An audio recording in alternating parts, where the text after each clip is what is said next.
कहते हैं करे योग रहे निरोग, मगर यही जो योग है वो आपको रोगी भी बना सकता है। तो आज इसी विषय में डिटेल में चर्चा करने के लिए मैंने इनवाइट किया है जगदलपुर की सुप्रसिद्ध योगाचार्य सुश्री प्रज्ञा मंडावी जी को, जो कि हमें इस विषय में डिटेल में बताएंगी।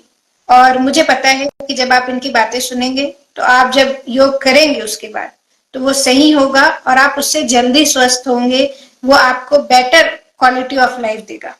तो चलिए अब हम प्रज्ञा दी से जानेंगे कि वो क्या करती हैं। और प्लीज प्रज्ञा दी आप अपने विषय में कुछ बताइए।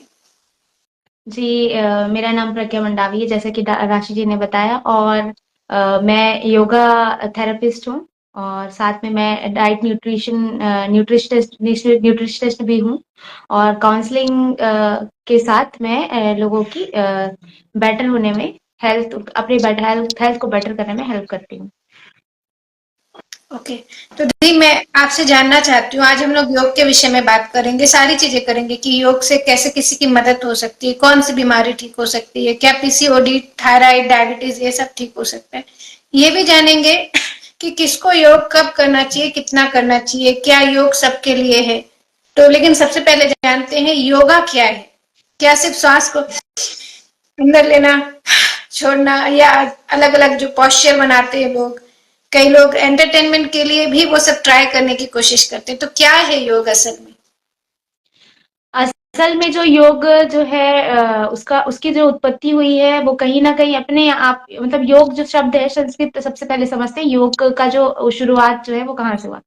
तो योग जो है संस्कृत शब्द युच धातु से इसकी उत्पत्ति हुई है, जिसका मतलब होता है जोड़ना। अब जोड़ना किसे? जैसे कि ये जो शरीर है, हमारा मन है, विचार है, भाव है, ये सब अपने आप में एक इंडिपेंडेंट चीजें हैं जो काम करती है, हमारे शरीर को सोचने के लिए हेल्प करती हैं, महसूस करने के लिए हेल्प करती है। लेकिन ये सब चीजें अलग अलग काम करें तो ये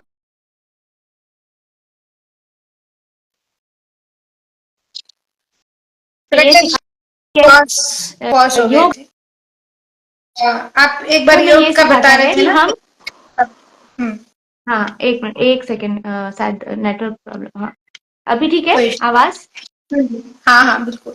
हाँ, तो योग हमें ये सिखाता है कि हम कैसे शरीर, मन, बुद्धि और विचार और भावों को जोड़ सकें, और जोड़ करके अपने शरीर की शक्ति का उपयोग कर सकें अपने आत्म विकास में, परिवार विकास, समाज विकास जो है उसमें हम अपने शक्तियों को जगा करके, एकजुट करके कैसे हम उपयोग करें, ये योग का महत्वपूर्ण उद्देश्य है।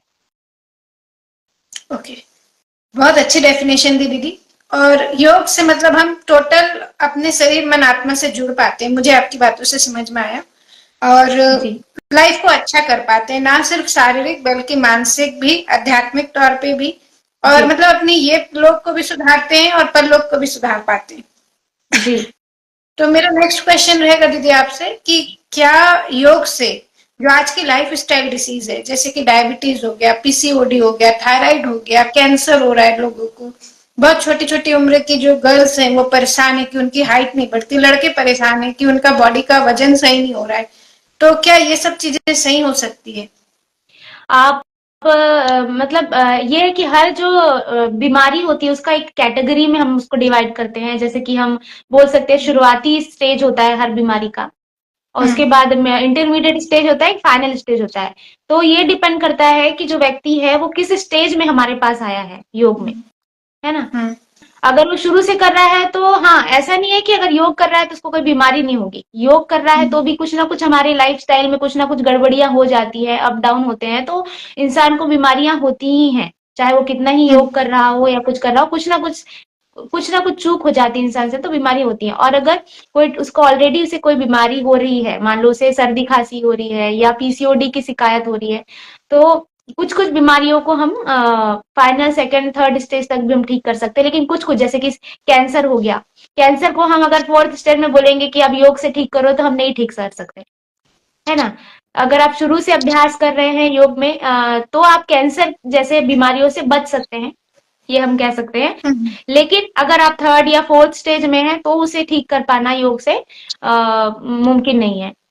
तो बीमारियां डिपेंड करती है, जैसे पीसीओडी के हमारे पास बहुत सारे केसेस आते हैं, तो पीसीओडी के केसेस में हमने अभी तक जितने भी हमारे पास आए हैं लोग, उन सभी का लगभग सभी का ट्रीटमेंट हुआ योग के माध्यम से, और पूरी तरह से क्योर करके उन्होंने कंसीव किया अपने बच्चे को। हम्म। तो ये डिपेंड करता है कि कौन सी बीमारी है और कौन सा बीमारी जो है इलाज हो सकता है, ये आपको थेरेपिस्ट से मिलने के बाद ही पता चलेगा, क्योंकि वो उस हिसाब से डायग्नोस करेंगे।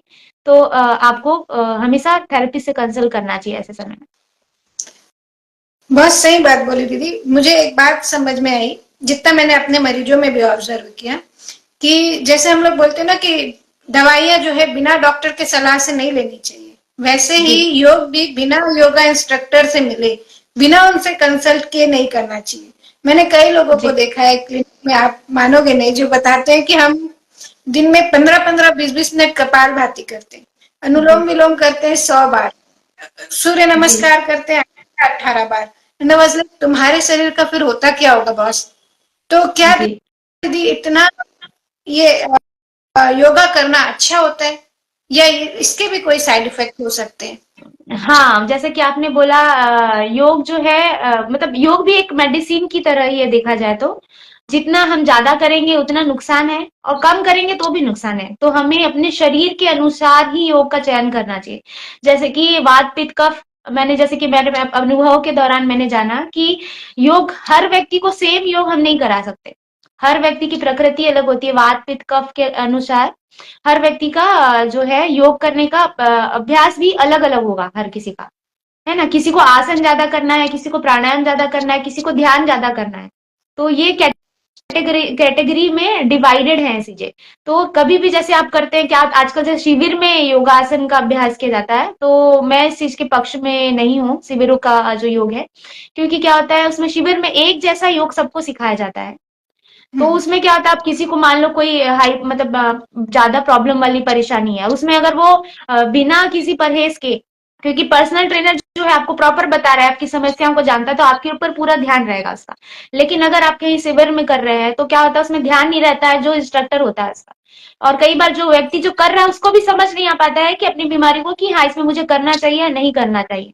तो उस दौरान वो कर लेता है और उसकी परेशानी बिगड़ जाती है। जैसे कि आपने बोला कि कपाल भाती लोग 20-20 मिनट करते हैं, आधे आधे हम्म। घंटे करते हैं, तो मैं इसके पक्ष में नहीं हूँ, क्योंकि मैंने खुद कई व्यक्तियों को देखा है जिन्होंने ऐसे ही अभ्यास किया है बिना जाने अपनी प्रकृति को, और उनको एसिडिटी की प्रॉब्लम हो जाना, पाइल्स की प्रॉब्लम हो जाना, शरीर का टेम्परेचर बढ़ जाना, हीट बढ़ जाना, छाले हो जाना, ऐसे सिचुएशंस भी लोगों को आए हैं। हम्म। इवन आगे चल के वही सारी चीजें तो दीदी हर्निया बन जाती है, आगे जी वही फिशर में कन्वर्ट हो जाता है। जैसे मैंने जी भी देखा है एक दो केसेस जहां लोगों ने बहुत लंबे समय तक के कपालभाति बहुत समय तक किया, तो उनके जो ऑर्गन्स हैं, क्योंकि उनके शरीर में उतना बल नहीं था और उन्होंने बल के बिना वैसा एक्सरसाइज किया, योगा किया। तो ये बहुत सही बात है कि पहले प्रकृति को समझो, सही योगा इंस्ट्रक्टर को पकड़ो, उसके बाद योगा सीखो, योगा करो। वरना आप अपना अच्छा करने गए थे लेकिन बुरा करके आ जाओगे। जी क्योंकि बिल्कुल। दीदी मैंने ये भी देखा है कि जैसे आपके केस में सबसे अच्छी बात मुझे क्या लगती है, आपको पता है कि कब इंसान को ब्रीथ इन करने बोलना है और कब ब्रीथ आउट करने बोलना है।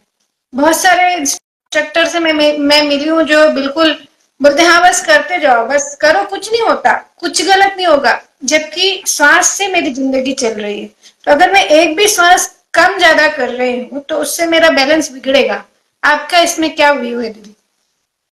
जी, बिल्कुल, जैसे कि हम जब पहली बार हमने खुद अपने योग की शिक्षा जब प्रारंभ की थी, तो सबसे पहले हमको यही सिखाया गया था कि आप श्वास कैसे लेते हैं।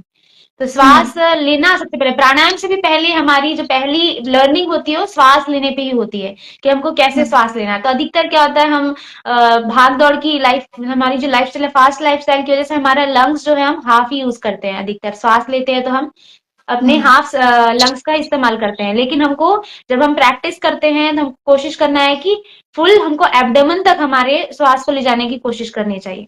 डीप ब्रीदिंग की प्रैक्टिस करनी चाहिए, जो लोग नहीं कर पाते हैं। और आप बिना नॉर्मल श्वास को भी अगर अच्छे से लेना सीख नहीं आता आपको, और आप प्राणायाम कर रहे हैं, तो ऑटोमेटिकली ऑब्वियसली वो गलत ही होगा, और गलत करेंगे तो उसका परिणाम आपको कभी मिलेगा ही नहीं, बल्कि और हो सकता है कि आपको दूसरी समस्याएं हो जाएं। सही बात है दी। मैं जैकी श्रॉफ का एक इंटरव्यू सुन रही थी, उन्होंने इतनी अच्छी बात बोली, आपने श्वास की बात की, डीप ब्रीदिंग की बात की, तो मेरे को याद आ गया। बोलते हैं वो कि कुत्ते जैसे सांस मत लो। कुत्ता कैसे करता है? जल्दी जल्दी सांस लेता है। जी जी। कछुए जैसे सांस लो। कछुआ कैसे करता है? गहरी सांस लेता है। तो अगर आप कछुए जैसे सांस लोगे, डीप ब्रीदिंग करोगे, तो आपकी लाइफ स्पैन बढ़ेगी। तो अगर आप 1 घंटा योगा करते हो और ये सोच रहे हो कि मैं स्वस्थ हो जाऊंगी, लेकिन अगर श्वास पूरी तरह गलत ले रहे हो तो आप स्वस्थ नहीं होगे, उल्टा बीमार पड़ जाओगे। और वो जी बीमारी बिल्कुल। ठीक नहीं होगी, एटलीस्ट इतना तो होगा ही होगा। तो ये चीजें जरूरी है भी। और दी मैं एक चीज और जानना चाहती हूँ, आजकल ना योगा एकदम ट्रेंड में आ गया है, लोग उसको बहुत अच्छा समझने लगे, मतलब एकदम टॉप प्रायोरिटी में आ गए है। मैं ये बोलती हूँ कि हाँ अच्छी बात है, लेकिन उसका मिसयूज लोग ज्यादा कर रहे हैं। जैसे लोग प्रेगनेंसी में किसी भी समय योगा करते हैं, कोई सा भी योगा करने को तैयार हो जाते हैं, प्रेगनेंसी के बाद भी बहुत जल्दी योगा करने लगते हैं। तो दी क्या इसके भी कोई नियम कानून होते हैं कि प्रेगनेंसी, एक तो आपने बहुत अच्छी बात बोली कि पीसीओडी जो लोगों का आपने ठीक किया, उसके बाद और मैंने भी आपको आपके वो जो आपका इंस्टाग्राम में चैनल है @प्रज्ञा योग डांस वेलनेस स्टूडियो, वहां भी मैंने बहुत से लोगों के रिव्यू पढ़े इससे संबंधित। तो ये वाकई में बहुत बड़ी प्रॉब्लम आपने सॉल्व की थी। कॉन्ग्रेचुलेशन सबसे पहले तो, क्योंकि इनफर्टिलिटी का इश्यू ना बढ़ते जा रहा है और कई सारे जी ऐसे भी केसेस होते हैं जहां पे इनफर्टिलिटी का कोई कारण ही नहीं दिख रहा, रिपोर्ट्स दोनों की नॉर्मल है। तो हाँ, मैं ये जी। जानना चाह रही थी कि प्रेगनेंसी के पहले कब योगा चालू करना चाहिए, प्रेगनेंसी के दौरान क्या सच में योगा करना चाहिए, उसके क्या बेनिफिट हो सकते हैं, और पोस्ट प्रेगनेंसी कब योगा करना चाहिए। बहुत अच्छा सवाल किया है। इससे रिलेटेड लोगों को, बहुत सारे लोगों को डाउट रहता है, और डॉक्टर्स को भी, बहुत सारे डॉक्टर्स को भी डाउट रहता है कि हमको सिखाना चाहिए, देना चाहिए, नहीं देना चाहिए। तो ये है कि सबसे पहली बात, योग वैसे अगर करना चाह रहे हैं तो आपको हमेशा कोशिश करना चाहिए कि प्रेगनेंसी से पहले से ही आपको योग का अभ्यास करना चाहिए, ताकि आपकी बॉडी प्रिपेयर हो जाए, है हम्म। ना? तो अगर आप पहले से ही करते हैं तो आपके पूरे बॉडी के जो मसल्स वो प्रिपेयर हैं एक नए बच्चे को, एक नए जन्म को देने के लिए। और आप जब उसके बाद जब आप प्रेगनेंसी आप कंसीव करते हैं बच्चे को, तो उसमें आप ज्यादा स्वस्थ तरह से बच्चे का पूरा न्यूट्रिशन और अपने शरीर का ध्यान देते हुए आप बच्चे को बर्थ दे सकते हैं। और कई बार क्या होता है, कई लोग मेरे पास आते हैं प्रेगनेंसी के बाद कि अब मेरा कमर दर्द हो रहा है, अब मेरा ये प्रॉब्लम हो रहा है, अब मैं नॉर्मल डिलीवरी के लिए मुझे योग करना है। तो देखिए, अगर आपने जीवन भर नहीं किया, अब आप प्रेग्नेंट हो गए हैं, उसके बाद अगर आप आएंगे कि मुझे नॉर्मल डिलीवरी करना है योग के लिए, तो मतलब नॉर्मल डिलीवरी करना है बर्थ के लिए बच्चे के, तो योग उस समय आपका कुछ हेल्प नहीं कर पाएगा ज्यादा। बस आपको हाँ ये है कि स्ट्रेस अगर आपको ज्यादा हो रहा है, आपको कुछ मस्कुलर थोड़े बहुत प्रॉब्लम हो रहे हैं, उसमें आपको रिलीफ दे सकता है, लेकिन नॉर्मल डिलीवरी में हेल्प नहीं कर सकता। और आपका और एक क्वेश्चन था कि कब करना चाहिए योग प्रेगनेंसी के दौरान। तो जनरली हम लोग जो है थर्ड ट्राइमेस्टर के बाद ही जो क्लाइंट्स पेशेंट होते हैं उनको हम बोलते हैं कि आप योग शुरू करें। और पोस्ट प्रेगनेंसी जो है वो, हाँ थर्ड जी, ट्राइमेस्टर मतलब कि सातवें, थर्ड ट्राइमेस्टर मतलब कि सातवें आठवें नौवें महीने में। नहीं नहीं नहीं, थर्ड मंथ, थर्ड मंथ अच्छा, कंप्लीट होने के बाद। फर्स्ट फर्स्ट हाँ ट्राइमेस्टर खत्म होने के हाँ, बाद। फर्स्ट ट्राइमेस्टर खत्म होने के बाद, सॉरी, हाँ। ओके। तो उसके बाद आप तीसरे मंथ के बाद आप ज्वाइन कर सकते हैं आराम से। तो आपको उससे बहुत लाभ होगा।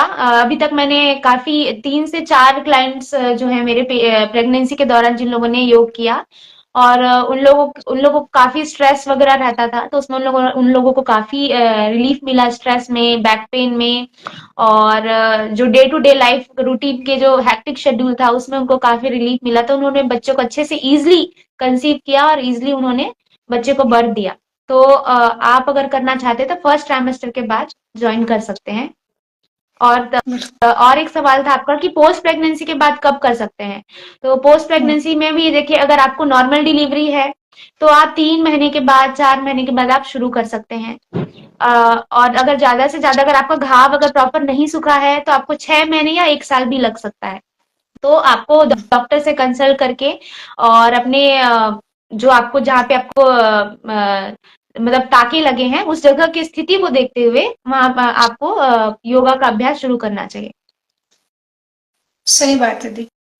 अच्छा दी, मैंने आपने मुझे इनवाइट किया था अभी योगा डे में, तो जी मैंने देखा, बहुत से लोगों का रिव्यू सुना, बहुत ही अच्छे लोग मिले मुझे आपके वहां पे, बहुत ही प्यारे से लोग हैं आपके उसमें संस्था में, चीजें अच्छी हैं, चाहे आपके साथ जो इंस्ट्रक्टर हैं वो भी, और जो आपके स्टूडेंट है वो भी बहुत कमाल के।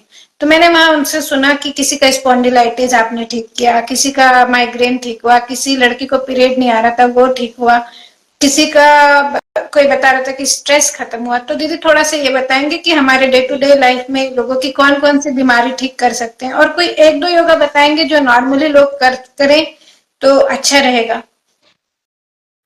जी बिल्कुल। जैसे कि आपने पूछा कि कौन कौन सी ऐसी बीमारियां जिसको हम डे टू डे लाइफ में योग के माध्यम से दूर कर सकते हैं, तो जैसे मेरा भी अनुभव रहा है अभी तक का, उस हिसाब से आपको मैं बताती हूँ। जैसे कि हमारे पास एनजाइटी के स्टूडेंट, एनजाइटी के प्रश्न। क्लाइंट्स आए, स्ट्रेस के पेशेंट आए, और पीसीओडी के आए हैं, किडनी स्लो फंक्शन के पेशेंट आए, उसमें भी बहुत अच्छा रिजल्ट रहा है हमारा। और हमारे पास आए हैं बैक पेन के, सर्वाइकल के, माइग्रेन के पेशेंट आए हैं, अस्थमा के भी इवन हमारे पास क्लाइंट आए हैं जिनको अस्थमा में बहुत रिलीफ मिल गया है, और अभी प्रॉपर उनको ब्रीदिंग प्रोसेस उनका अच्छा हो गया है। और ऐसे ही बॉडी पेन हो गया, और ऐसे ही मतलब इम्यूनिटी से रिलेटेड जितने भी हमारे क्लाइंट्स हैं, इतने जो हमारे जो इस तरह के जो पेशेंट है, इन सभी की हम लोगों ने बहुत सफलतापूर्वक इनके प्रॉब्लम्स को दूर किया है, ट्रीट किया है। और ये जी। बहुत बड़ी और बात है क्योंकि हाँ हाँ, जी। हाँ प्लीज आप कंटिन्यू करिए, मैं। हाँ, जी। तो इस तरह से हम लोगों ने और आपने पूछा कि ऐसा क्या हम कर सकते हैं लाइफस्टाइल को बेहतर करने के लिए, ऐसे दो चार योग के कौन से आसन हो सकते हैं या प्राणायाम हो सकते हैं जिसको हम अपने डे टू डे लाइफ में करें। तो मैं बताना चाहूंगी कि आसनों में देखिए सूक्ष्म व्यायाम सबसे बेहतर होता है, जिसे हर कोई व्यक्ति कर सकता है। सूक्ष्म व्यायाम में हमारे जैसे कि नेक से रिलेटेड एक्सरसाइज होती है, राइट एंड लेफ्ट मूव करने वाला, जैसे ऐसे लेफ्ट साइड एक्सेल, और ब्रीदिंग का प्रोसेस एक बता देते हैं सबसे इंपॉर्टेंट। जब भी हम आसन करते हैं तो हमारा जो भी प्रोसेस, जब भी हमारे लंग्स जब कॉन्ट्रैक्ट हो रहे हैं, जो भी आसन करते समय, जैसे कि हम साइड में करें, हमारी ये लंग्स कॉन्ट्रैक्ट हो और हमारे जो मसल्स है वो कॉन्ट्रैक्ट हो रहे हैं, उस जगह पे हमको श्वास छोड़ना होता है। फिर जब वो वापस एक्सपांड हो रहे हैं तब श्वास लेना होता है। ये प्रोसेस होता है पूरे योगासन के दौरान। तो लोगों को पता नहीं होता, ये बहुत जरूरी है लोगों को पता होना कि कैसे हम श्वास की प्रक्रिया करते हैं। जैसे कि ये श्वास छोड़े हम, इधर कॉन्ट्रैक्ट हुआ हमारे यहाँ के मसल्स, फिर जब ये वापस एक्सपांड हुआ तो श्वास लिए। तो वैसे ही जब सामने श्वास छोड़ेंगे, कॉन्ट्रैक्ट हो रहा है, श्वास छोड़े, श्वास लेते हुए बीच में आए, यहाँ पे एक्सपांड हो रहा है हमारा, वापस अपने जगह पे आ रहा है मसल्स, फिर श्वास छोड़ते हुए पीछे, कॉन्ट्रैक्शन हो रहा है, फिर श्वास लेते हुए वापस। तो कॉन्ट्रैक्शन और रिलैक्सेशन को देखते हुए हमको श्वासों को लेना छोड़ना होता है जो भी योगाभ्यास करते हैं, खासकर आसन। ठीक है। उसके बाद दूसरा जो है सूक्ष्म व्यायाम, मैंने बोला सूक्ष्म व्यायाम क्या होता है, जैसे कि हमारी उंगलियों के छोटे छोटे जो हमारे बॉडी के पार्ट्स हैं उन पर हम ध्यान दें। श्वास छोड़ते हुए हाथों की उंगलियों को क्लोज करें, श्वास लेते हुए ओपन करें, लेकिन इसमें कॉन्ट्रैक्शन और रिलैक्सेशन का ध्यान देते हुए करेंगे। श्वास लेते हुए ओपन, श्वास छोड़ते हुए क्लोज, ऐसे ही अप एंड डाउन करना है। ऐसे आपको हाथों को, फिर अपनी उंगलियों, अपनी मुट्ठी बना करके अपने हाथों को क्लॉकवाइज एंटी क्लॉकवाइज सर्कल में रोटेट करना है। ऐसे ही पूरे जॉइंट को हम श्वास लेते हुए ऊपर, श्वास छोड़ते हुए नीचे, एल्बो का, ऐसे ही हमारे लेग्स का, हमारे थाई जॉइंट का, हमारे नी जॉइंट का हमको अभ्यास करना है। तो ये सबसे आसान है जो हर कोई व्यक्ति लगभग कर सकता है। हाँ, बस ये है कि बहुत आपको सीवियर हेल्थ इशू है, कुछ भी हेल्थ इशू है तो आप किसी थेरेपिस्ट से जाकर के बात करें पहले, उसके बाद ही करना शुरू करें। अगर आपको कोई इशू नहीं है, आप बिल्कुल स्वस्थ हैं और अपने आप को फिट रखना चाहते हैं हमेशा, तो आप सूक्ष्म व्यायाम से शुरू करें। और धीरे धीरे सूक्ष्म व्यायाम में जब आप अच्छे से करने लग जाएं तो फिर आप सूर्य नमस्कार और दूसरे आसनों की तरफ जा सकते हैं। मीन्स पहले बॉडी में थोड़ी फ्लेक्सिबिलिटी लाएं, फिर जी, उसके बाद हम बड़े लेवल पे बड़े योगा में लेवल पे। उतरे, जी। वरना योगा से कुछ ना होगा। जी बिल्कुल। और हम सेकंड। दूसरे से योगा क्यों सीखेंगे भी, हम आपसे ही सीखना चाहेंगे। आपकी कोई ऑनलाइन क्लासेस है, कोई ऑफलाइन क्लासेस है, वो कहाँ लगती है, कैसे आपसे जुड़े, जरा डिटेल में आप बताएं। कोई हाँ आपका यूट्यूब चैनल है, इंस्टाग्राम है, जो भी जी। आपका डिटेल में बताइए। जी, अगर आप हमसे जुड़ना चाहते हैं तो प्रज्ञा योग डांस वेलनेस स्टूडियो का हमारा इंस्टाग्राम ऐप है, उसके थ्रू आप हमको अगर आप अपना हेलो करके भेजेंगे तो हम आपको लिंक आपके ईमेल आईडी पे हम आपको भेज देंगे, आप ईमेल आईडी से शेयर करेंगे तो। और आप व्हाट्सएप नंबर के थ्रू भी हमसे जुड़ सकते हैं। व्हाट्सएप नंबर हमारा है 9109207502। तो इसके माध्यम से आप व्हाट्सएप मुझे कर सकते हैं और व्हाट्सएप के थ्रू आपको ऑनलाइन लिंक हम भेज देंगे आपको, उसके थ्रू आप जुड़ सकते हैं। बस आपको ये ध्यान रखना है कि जब भी आप ऑनलाइन जुड़े तो आपका नेटवर्क अच्छा होना चाहिए। नेटवर्क अच्छा होगा तो क्लास लेने में आपको आसानी होगी, सुविधा होगी। अब आप हमसे ऑफलाइन जुड़ना चाहते हैं तो ऑफलाइन के लिए आप धर्मपुरा नंबर 2 जगदलपुर में हमारा एक स्टूडियो स्थापित स्थित है और एक है जगदलपुर में बस्तर आर्ट गैलरी में, बस्तर आर्ट गैलरी में दलपत सागर के बगल में बस्तर कैफे है, वही उसी कैंपस में हमारा और एक स्टूडियो है, वहां पे भी आप हमसे ऑफलाइन जुड़ सकते हैं। तो जब भी आप आए हमारे कांटेक्ट नंबर में, एक बार फिर दोहरा दे रही हूँ, कांटेक्ट नंबर 9109207502, इसमें आप कांटेक्ट कर लें। उसके बाद आप अपॉइंटमेंट लेकर के मिल लें पहले हमारे योग हम मुझसे, उसके बाद आप कंसल्ट करने के बाद ही योगा क्लासेस ज्वाइन करें। बिल्कुल सही बात है दी। और मुझे पता है जो भी ज्वाइन करेगा ना वो स्वस्थ जरूर होगा, क्योंकि मैंने देखा है, एक तो आप शिद्दत से सिखाते हो, दूसरा ईमानदारी आप में बहुत है। आप कभी फ्री बैठते हुए मैंने नहीं देखा आपको। तो इसलिए मैं भी रिकमेंड करूंगी कि अगर सीखना है ना तो सही इंस्ट्रक्टर से सीखो, और एक सही इंस्ट्रक्टर मैं जानती हूँ, तो मेरी रिकमेंडेशन है। और सिर्फ इसलिए नहीं बोल रही हूँ कि प्रज्ञा दी को मैं मेरी सहेली है, दोस्त है, या हम लोगों ने साथ में कुछ चीजें सीखी है, इसलिए नहीं कह रही हूँ। इसलिए कह रही हूँ क्योंकि वो सच में ईमानदार है, और ईमानदार लोग ही आपको सही चीजें सिखा सकते हैं बिना अपने अंदर चीजें रखी। तो ये चीजें हैं। और दीदी मैं लास्ट में चाहूंगी आपसे कि आप दो कुछ ऐसी बातें बताएं जिससे हम अपनी लाइफ अच्छी कर सके, जो आपका एक्सपीरियंस रहा है योगा को लेके। आप इतने समय से ऋषिकेश से आपने योगा सीखा है, ऋषिकेश से आपने चीजें की, आपने डिग्री ली है इस सब्जेक्ट में, योगाचार्य हैं आप। तो आपकी लाइफ का कोई दो एक्सपीरियंस आप हमें बताइए जो हमारे काम आए। जी जी बिल्कुल राशि। मैं ज़रूर शेयर करना चाहूँगी क्योंकि मेरा कार्य ही है लोगों को जो हमने सीखा है वो लोगों को बाँटना, तभी हमारा जो सीखा हुआ चीज़ है वो फलित होता है। तो हमारे गुरु ने भी कहा कि आप मैंने जो तुम्हें दिया है उसको तुम बाँटो सोसाइटी में और उसके माध्यम से अपने जीवन को सफल बनाओ। तो मैं आपको बताना चाहूंगी कि एक बहुत ही इम्पोर्टेंट चीज है, जैसे कि हम लोग आप जैसे कि मेरे टीचर भी रहे हैं as a counsellor, counselling teacher, NLP master. तो हम लोगों ने हम अक्सर बात करते हैं प्रोग्रामिंग की। तो हम्म। जैसे कि हम लोगों ने योग में भी सीखा है ये चीज कि हम प्रोग्रामिंग शब्द यूज नहीं करते, बट है वही चीज। तो वो मैं बताना चाहूंगी कि जब भी आप रात को सोते हैं तो आपको तत्वबोध साधना करनी है और जब भी सुबह उठते हैं तो आत्मबोध साधना करनी है। तो इसे कैसे कर सकते हैं आप? रात को सोने से पहले, सबसे पहले आधे एक घंटे पहले आप फोन को आप हटा दिए, अपने स्क्रीन अपने बेड से दूर रख दीजिए। सोने से पहले आप अपने आप को प्रिपेयर कीजिए, कुछ अच्छी किताबें पढ़ सकते हैं आप, और किताबें नहीं पढ़ सकते तो कुछ देर बस शांत होकर के आप अपनी डीप ब्रीदिंग का प्रैक्टिस कर सकते हैं। और उसके बाद आप थोड़ी देर 5 मिनट के लिए भ्रामरी प्राणायाम कर सकते हैं, करना चाहें तो। भ्रामरी प्राणायाम करने के बाद आप शांत होकर के बैठ जाएं, अपने दिन भर की रूटीन को ऑब्जर्व करें, आपने क्या अच्छा किया, क्या बुरा किया, कहाँ पे सही किया, कहाँ गलत किया, आपको जो भी लग रहा है दिन भर की रूटीन में, उसको सेल्फ एनालिसिस करें।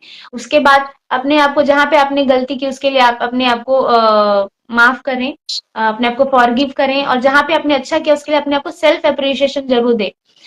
उसके उसके पश्चात आप अपने जितने भी अच्छे भाव हैं या बुरे भाव हैं, अच्छे कर्म हैं, बुरे कर्म, अच्छे विचार, बुरे विचार, जो भी आपको लग रहा है कि मैंने आज ये चीज सही किया या सही नहीं किया, उस चीज को अपने ईश्वर, आप भगवान या जिन्हें भी आप मानते हैं उन्हें आप समर्पित करें, मतलब सरेंडर करें, अपनी सारी चीजों को सौंप दें।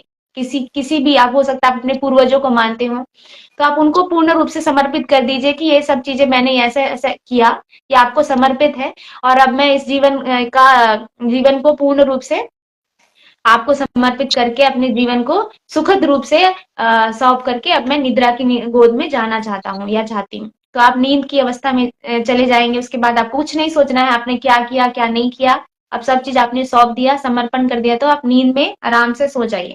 फिर जब सुबह उठते हैं तो दूसरा मैंने साधना बोला, आत्मबोध साधना। आत्मबोध साधना में आपको क्या करना है, सुबह उठना है, सबसे पहले धन्यवाद देना है ईश्वर को कि हे ईश्वर आपने ये नया जन्म दिया मुझे, उसके लिए आपको हृदय से मैं धन्यवाद देता हूँ। और आज की चुनौतियों का सामना मैं कर सकूं उसके लिए मुझे मेरे अंदर पात्रता विकसित करें, मार्गदर्शन दें, सहायता प्रदान करें। ऐसा भाव करते हुए अपने दिन भर के रूटीन को आप विजुअलाइज कर सकते हैं। पॉजिटिव अफर्मेशन जैसे कि मैं स्वस्थ हूँ, मैं शांति से हूँ, मैं धैर्यवान हूँ, ऐसे अच्छे गुणों को याद करें जिन गुणों की आपको कमी लगती है अपने जीवन में कि ये गुण अपने भीतर विकसित करना है, उन गुणों को याद करें और फिर दिन की शुरुआत करें। इस तरह से आप अपने जीवन को बेहतर और शानदार बना सकते हैं। ये आपको बहुत ही हेल्प करेगा दिन भर के रूटीन में, जो रेस्पॉन्स हम करते हैं, जो भी क्रिया प्रतिक्रिया होती है हमारे दिन भर के रूटीन में, उसमें आपको बहुत हेल्प मिलेगी। बहुत बहुत सही बात है दीदी। अब व्यूवर्स को मैं चाहूंगी कि वो एक योगा करें, अपनी उंगली थंब उठाएं या उंगली ले और नीचे जो लाइक बटन है, नीचे जो सब्सक्राइब बटन है, उसको हिट करें और प्रज्ञा दी के चैनल में इंस्टाग्राम में जाएं और प्रज्ञा दी को फॉलो करें, राइट। और उनके यूट्यूब चैनल को आप सब्सक्राइब कर सकते हैं, मेरे चैनल को सब्सक्राइब कर सकते हैं। Thank you. और लास्ट में मैं यही बोलूंगी, थैंक यू सो मच प्रज्ञा दी कि आप आए, आपने समय निकाला हमारे व्यूवर्स के लिए और इतनी ज्ञान की बातें बताएं जो कि नॉर्मली लोगों को नहीं पता होती है। एज ए डॉक्टर भी हम लोगों को नहीं पता होती क्योंकि योगा हमारे सिलेबस का हिस्सा नहीं होता। तो थैंक यू सो मच कि आप आए। और मुझे पता है कि जब लोग आपसे जुड़ेंगे इस पॉडकास्ट के बाद, इस लाइव के बाद, तो उनकी लाइफ, उनके लोगों की लाइफ बहुत अच्छी होगी क्योंकि एक योगा सीखता है तो बाकी और लोग जो है उनके घर परिवार के, उनके भी लाइफ में बहुत बदलाव आते हैं। और भगवान से मैं लास्ट में प्रार्थना करूंगी कि वो आपको हमेशा अपने नरम हाथों में संभाल के रखे और आपको सुख शांति समृद्धि दे, आपको स्वास्थ्य सफलता सार्थकता प्रदान करे। धन्यवाद दी। आपको भी बहुत बहुत धन्यवाद राशि जी, आपने मुझे मौका दिया अपने जो भी एक्सपीरियंस है उसको लोगों के साथ शेयर करने के लिए। बहुत बहुत धन्यवाद हृदय से। Thank you. थैंक यू सभी व्यूअर्स को कि आपने इतने प्यार से हमें अंत तक सुना। Thank you so much.